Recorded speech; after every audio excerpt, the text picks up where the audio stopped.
ইলিয়াস খেলতে খেলতে আমার কাছে এসে ধরা খাইছে। আপনি যদি আমাকে বলেন আপা আপনি সরি বলেন, যদি সরি না বলেন তাহলে কিন্তু আপনার এইটা করবো ওইটা করবো, আমি কি করব?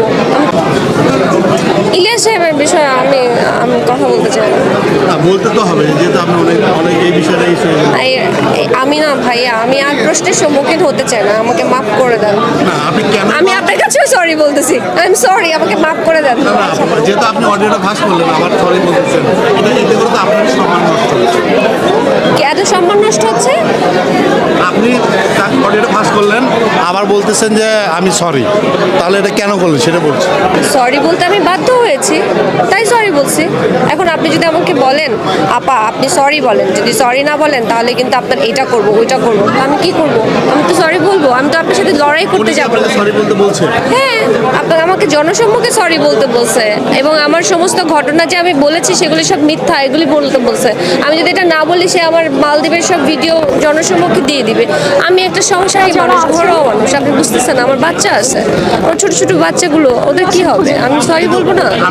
আমরা তো ইলিয়াস ভাইয়ের কাছে যেটা জেনেছি আপনি ইমোশনালি মানুষকে ব্ল্যাকমেল করেন। সবার জন্য একটা খাবারের তাহলে ইলিয়াস ভাইয়ের কাছ থেকে যেহেতু জেনেছেন এই প্রশ্নটা ইলিয়াস ভাইকে করেন। কিন্তু অডিও থেকে কিন্তু জানছি যে Please ensure that- মানুষকে ব্ল্যাকমেল করেন ইমোশনালি, বাচ্চার দোহাই দেন, এই দোহাই দেন, কিন্তু আপনার কথাতে আপনার শ্বশুর মারা গেছে, এটা কিন্তু অডিও থেকে কিন্তু আমরা শুনছি।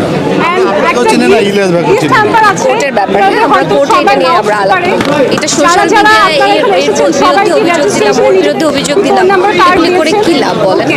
অনলাইন প্ল্যাটফর্ম তো হচ্ছে বিচার ব্যবস্থার জায়গা না, সেখানে আমরা কেন কথা বলবো?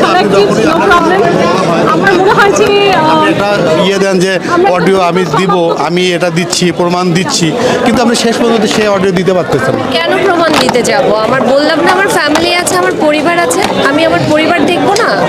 আমি আমার বাচ্চাদের ভবিষ্যতের কথা চিন্তা করবো না? একটা ব্যক্তি মারা গেছে, তাকে নিয়ে আমি কথা কেন বলবো ভাই? বলেন কেন কথা বলবো? কিন্তু আপনি যদি প্রমাণ দিতে চান সেক্ষেত্রে কিন্তু আপনাকে দিতে হবে। আপনি যখন দিতে চাবেন না, তার মানে আপনার কাছে সেই প্রমাণ নাই। আমি যে প্রমাণ দিতে বাধ্য নই, আমি প্রমাণ কোথায় দিব? আদালতে দিব। আমি প্রমাণ কেন রাস্তায় রাস্তায় মানুষকে প্রমাণ দিতে যাব বলেন? সেটা কি মানে, এটা কি কোনো মানে দরকার আছে? এটা তো মানে আমার কাছে কি মনে হয় যে আপনি আসলে খেলতে খেলতে ইলিয়াস ভাইয়ের কাছে গিয়ে ধরা খাইছেন, এটা কি আসলে? আমার মনে হয় ইলিয়াস খেলতে খেলতে আমার কাছে এসে ধরা খাইছে।